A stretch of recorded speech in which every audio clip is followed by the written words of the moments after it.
Car రెంట్‌కి తీసుకుని సరదాగా బయటకు వెళ్ళాలనుకుంటున్నారా? అయితే వెంటనే ఈ నెంబర్‌కి కాల్ చేయండి.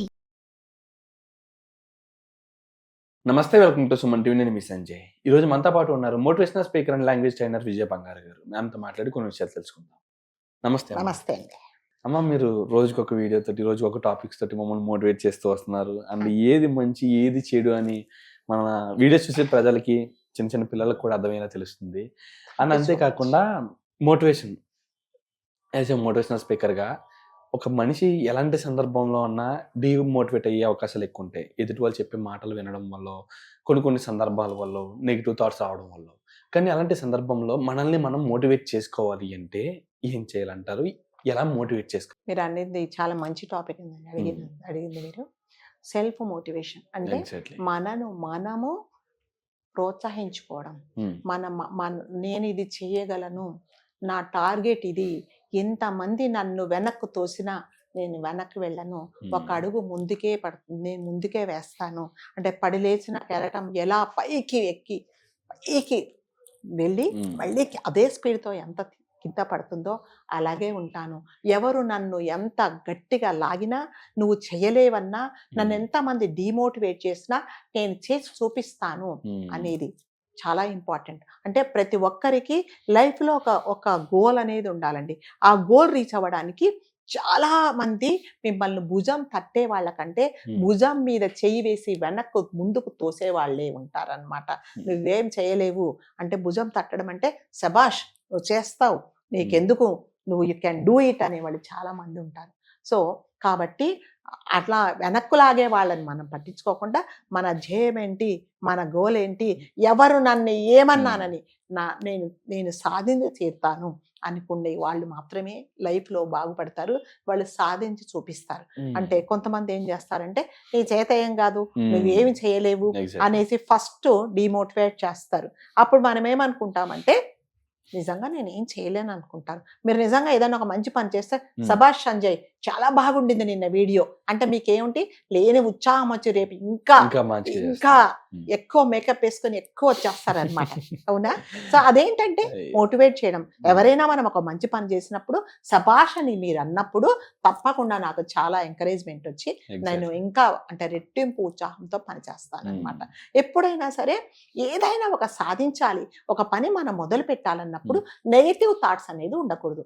నేను ఇది చేయలేను, ఇది ఏమవుతుందేమో, ఇది ఫెయిల్ అవుతానేమో, ఇది నేను చేయలేనేమో, నేను నడుస్తున్నాను కింద పడతానేమో, నేను ఏదో స్టార్ట్ చేశాను ఇందులో నష్టాలు వస్తాయేమంటే ఎవరు ఏమి చేయలేరండి.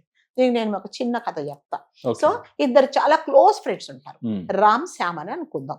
ఓకే, ఇద్దరు ఏమనుకుంటారంటే డిగ్రీ అయిపోతుంది, అయిపోయిన తర్వాత ఇద్దరు చాలా క్లోజ్ ఫ్రెండ్, చిన్నప్పటి నుంచి కాలేజ్ వరకు మంచి ఫ్రెండ్స్. అయితే ఏమంటారంటే సరే ఈ కాలంలో మనకి సరిగ్గా ఉద్యోగాలు కూడా రావటం లేదు కదా, మన ఊర్లో అంటే మనం ఒక గేదెను కొనుక్కుందాము, ఇద్దరం కలిసి చిన్న పాల వ్యాపారం మొదలు పెడదాము అని చెప్తాడు. ఎవరు? రామ్ అనేవాడు. చెప్తే ఆయన అంటాడు అవును ఇదే మంచి ఐడియా ఉంది. అంటే అంటే కొన్ని మనకేంటంటే లైఫ్లో పాలు, పెరుగు, దాని తర్వాత కొన్ని ఎసెన్షియల్ కమోడిటీస్ అంటారు, ఇవన్నీ మనకు కంపల్సరీగా కావాల్సిందే కదా. పాలు అనేది ప్రతి ఒక్కరికి అంటే పేదవాడు కూడా టీ తాగుతాడు, దానికి పాలే కావాలి. కాబట్టి ఇది చేద్దామంటే సరే ఓకే, మరి ఏం చేద్దామంటే రేపు మరి పక్క ఊరికి వెళ్ళి ఒక గేదెను కొనుక్కుందాము, చిన్న పాకలాక వేసుకొని మనం మొదలు పెడదాము అని అంటాడు. అంటే సరే రేపు ఎన్నింటికి కలుద్దాం, 1 గంటకి రమ్మంటారు. సరే అనుకున్నట్టుగానే రాము ఏం చేస్తాడు, ముందు చూపుతో మరి వాడు నిజంగా ఫ్రెండ్ దగ్గర డబ్బులు ఉంటాయో లేదో అంటే ఈక్వల్ షేర్ చేసుకుందామని, ఒకవేళ లేదు నేను తేలేదు అంటే మళ్ళీ ఈ పని మనం అనుకున్న కార్యక్రమం వెనక్కి వెళ్ళిపోతుందని ఏదో వాళ్ళ అమ్మని అడిగి కాస్త అంటే అతను తన కాంట్రిబ్యూషన్ లేకున్నా కూడా ఇతను కొనగలిగేంత డబ్బులు తీసుకొని వస్తాడు. వచ్చిన తర్వాత 1 గంటకు అనుకున్న ప్లేస్లో వెయిట్ చేస్తాడు.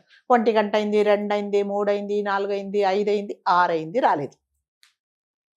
ఓకే, అప్పుడు ఏం చేయాలా? అరే వీడు రాలేదురా బాబు, ఇంక వెనక్కి వెళ్ళిపోదాం అనుకోలేదండి. అతను ధ్యేయం ఏంటి? తప్పకుండా గేదెను కొనాలి, పాల వ్యాపారం మొదలుపెట్టాడు. పక్క ఊరికి వెళ్ళాడు, మంచిగా ఒక గేదెను కొన్నాడు. తనకి వాళ్ళ ఫ్రెండ్ గురించి పట్టించుకోలేదు, చక్కగా వ్యాపారం మొదలుపెట్టాడు. అంటే మంచి ధ్యేయంతో మొదలుపెట్టాడు కాబట్టి కొన్ని రోజులకే 1 కాక 2 కొన్నాడు, 3 కొన్నాడు. అంటే ఊర్లో అందరికీ మంచి పేరు తెచ్చుకున్నాడు. ఎలాగానే మంచి మాటలు మాట్లాడి మార్కెటింగ్ స్కిల్స్ ఉన్నాయి కాబట్టి చక్కగా పాల వ్యాపారం మొదలుపెట్టి చక్కగా అయిపోయింది. దాని తర్వాత ఏం చేశారంటే 3 నుంచి 4 అయినాయి, 4 నుంచి 10 అయినాయి, 10 నుంచి 20 అయినాయి, 20 నుంచి 50 అయినాయి. లాస్ట్ ఒక ఫామ్ పెట్టాడు, డైరీ ఫామ్ పెట్టాడు. పెట్టిన తర్వాత ఇక్కడ చాలా అయిపోయి చాలా మంది అన్నారు, సార్ మా ఊర్లో పెట్టండి, మా ఊర్లో ఒక డైరీ ఫామ్ పెట్టండి. అలా మొత్తం దాదాపు 10-15 డైరీ ఫార్మ్స్ పెట్టాడు. మీకు డైరీ ఫార్మ్స్ పెట్టినప్పుడు ఎంత బిజీగా ఉంటారో తెలుసు కదా. సో లాస్ట్గా అతనికి ఏంటంటే తినటానికి కూడా టైం లేక అతని అపాయింట్మెంట్ కావాలి అంటే ఒక నెల రోజుల ముందు అపాయింట్మెంట్ తీసుకుంటే అంత స్థాయికి ఎదిగిపోయాడు. చాలా డబ్బులు సంపాదించాడు, తను అనుకున్నదంతా నెరవేర్చుకున్నాడు. చక్కగా కార్లు కొన్నాడు, ఆస్తి అంతస్తు వచ్చింది. ఎప్పుడైతే ఆస్తి అంతస్తు వస్తే డాకు దర్పం పెరిగిపోతుంది. చక్కగా ఉన్నాడు. సో ఇంకా అనుకున్న ధ్యేయం అంటే క్వాలిటీ మెయింటైన్ చేశాడు. ఎప్పుడైనా మార్కెటింగ్ లో ఏమిటంటే క్వాలిటీ మెయింటైన్ చేస్తే ఆటోమేటిక్గా కస్టమర్స్ అట్రాక్ట్ అవుతారు. అయిన తర్వాత ఏమనుకున్నాడంటే, అరే ఇన్ని సంవత్సరాలు అయిపోయింది, ఆ శ్యామ్ అనేవాడు అసలు ఫ్రెండ్ ఒకడు ఉన్నాడు కదా, ఈడు ఏమైపోయాడు, ఒక రోజు వెళ్ళి మాట్లాడదాం అనుకొని స్టాఫ్ అందరికి నేను ఒక రోజు సెలవు తీసుకుంటున్నాను, ఉండట్లేదని చెప్పేసి అతను ఒక్కడే కార్లో బయలుదేరి సొంత ఊరికి వెళ్ళాడు. వెళ్ళిన తర్వాత ఊరి ముందుకు వెళ్ళి ఇంకా లోపలికి వెళ్తానన్నప్పుడు భయంకరమైన వర్షం. ఎలాంటి వర్షం అంటే ఒకరికొకరు కనిపించనంత వర్షం అన్నమాట. సరే కార్లోనే కూర్చుండిపోయాడు. ఒక హాఫ్ అన్ అవర్ తర్వాత తగ్గిపోయింది. తగ్గిపోయిన తర్వాత సరే వెళ్దాం అనుకుంటే కారు స్టార్ట్ చేస్తే స్టార్ట్ అవ్వలే, బురదలో ఇరుక్కుపోయింది. ఆ కారు బయటికి రావట్లేదు, టైర్లు బయటికి రావట్లా. అప్పుడు ఏం చేశాడంటే, ఎవరన్నా ఒకరు టో చేయాలి ఈ బండిని అని చెప్పేసి అటు ఇటు చూస్తే ఆ చెట్టు కింద ఒక అతను కూర్చొని ఉంటాడు, మాసిన గడ్డంతో చాలా దిగ్గలుగా కూర్చొని ఉంటాడు. దాదాపు ఇతని వయసే ఉంటుంది. సరే అని చెప్పేసి, బాబు ఒకసారి వచ్చి కొంచెం కారుతో ఎని అక్కడి నుంచి కేకేస్తే ఈ అబ్బాయికి వినిపించదు. దగ్గరికి వస్తాడు. దగ్గరికి వచ్చి చూస్తే వీళ్ళ ఫ్రెండే శ్యామ్. అరే ఏంట్రా బాబు ఇలా అయిపోయావు, ఏంటి నీ పరిస్థితి ఏంటి ఇలా అయిపోయావు అంటే, శ్యామ్ ఇతను అరే ఏంట్రా ఇంత లగ్జరీగా ఉన్నావు అంటే, నిన్ను చూడంగానే తెలుస్తుంది నన్ను మర్చిపోయావా అంటే, ఏమైంది నువ్వు ఆ రోజు ఎందుకు రాలేదు, 1 గంటకు వస్తానని చెప్పావు, నేను 5 దాకా వెయిట్ చేస్తాను, ఎందుకు రాలేదంటే, అరే నువ్వు చెప్పావురా, ఇంటికి వెళ్ళంగానే మా ఇంట్లో అన్నారు గేదె కొంటావు, రాత్రిపూట గేదెను కట్టేస్తావు, ఎవరైనా దొంగలు తీసుకెళ్ళిపోతారు, అప్పుడు ఏం చేస్తావు. 2వ పాయింట్, ఒకవేళ గేదెను తెచ్చుకున్నావు, అది పాలు ఇవ్వకపోతే ఏం చేస్తావు, ఒకవేళ దానికి అనారోగ్యం చచ్చిపోతే ఏం చేస్తావు, ఒకవేళ ఎవడన్నా నీ మీద ద్వేషంతో పాక తగలబెడితే ఏం చేస్తావు, లేదా అది తెంచుకొని పారిపోతే ఏం చేస్తావు, నువ్వేం చేస్తావు, గేదెల వ్యాపారం పాల వ్యాపారం నువ్వేం చేస్తావు అని అన్నారా. నాకు అనిపించింది నిజమేనా, ఏం వ్యాపారం చేస్తే నేను రాలేదా అంటే, ఇతనికి అతనికి ఎంత తేడా, ప్రతి ఒక్కటి అతను నెగటివే. వాళ్ళు నెగటివ్ చెప్పారు, ఇతను డిమోటివేట్ అయిపోయాడు. సో వాళ్ళ మాటలు వినేసి ఎటువంటి ముందు అంజ వేయకుండా వాళ్ళ మాట ప్రకారము ఇతని దగ్గరికి రాకుండా ఇంట్లో ఉండిపోయాడు.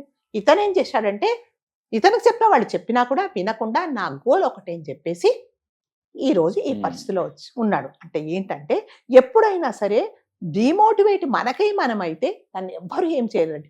మనకు మనమే, మన ధ్యేయం ఏంటి, మనకు మనమే, నేను కంపల్సరిగా ఇది సాధించి తీరుతాను అన్నప్పుడు మాత్రమే జీవితంలో మనం మనం పైకి ఎదుగుతామే తప్ప మన ధ్యేయం అంతే, మన గోల్ ఏమీ కనపడదు. నాకు నేను సంజయ్తో మాట్లాడాలంటే సంజయే కనిపించాలి, నాకు చుట్టుపక్కల ఏమి కెమెరా కనిపించరు, లైట్స్ కనిపించవు, సంజయ్తో నేను మాట్లాడతా. ఎటువంటి పరిస్థితుల్లో ఈరోజు సాయంకాలం కలుస్తా, మాట్లాడతా, అంతే.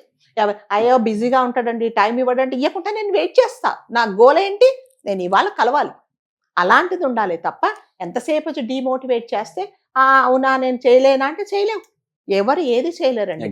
అంటే ప్రతి ఒక్కరు ఏంటంటే ఫస్ట్ వాళ్ళ ధ్యేయం ఏంటి, పొద్దున లేవగానే కళ్ళు తెరిచి నీవు అంటే నీ కార్యక్రమాలు, నీ బ్రష్ చేసుకోవడము, నీ వాష్రూమ్కి ఎలాగ చేస్తావో అలాగే నా గోల్ ఇది, నేను తప్పకుండా ఇది ఇవాళ రీచ్ అవ్వాలి, ఇవాళ కాలేదు రేపు అవ్వాలి, ఎల్లుండి అవ్వలేదు, చేస్తాను, నేను కంపల్సరీగా చేస్తాను అనుకున్నప్పుడు మాత్రమే జీవితంలో ఎవరైనా పైకి వస్తారు. ఎగ్జాక్ట్లీ అమ్మా, మీరు చెప్పింది నిజంగా చాలా మంచి సందేశం అని చెప్పొచ్చు. ఏ విధంగా అంటే, జీవితంలో ప్రతి ఒక్కరు కూడా ఒక స్టార్ట్అప్ అనేది అనుకుంటారు. ఈ డైరీ ఫామ్ కూడా ఒక చిన్న గేదెతో మొదలైంది. మీరు అన్నట్టుగా ఒక బర్రెని కొనుక్కొని దాన్ని అలా డెవలప్ చేసుకుంటూ వచ్చి ఒక 10-15 బ్రాంచ్లు పెట్టే అంత స్థాయికి ఎదగడానికి ఒక చిన్న అడిగే కారణం అంతే.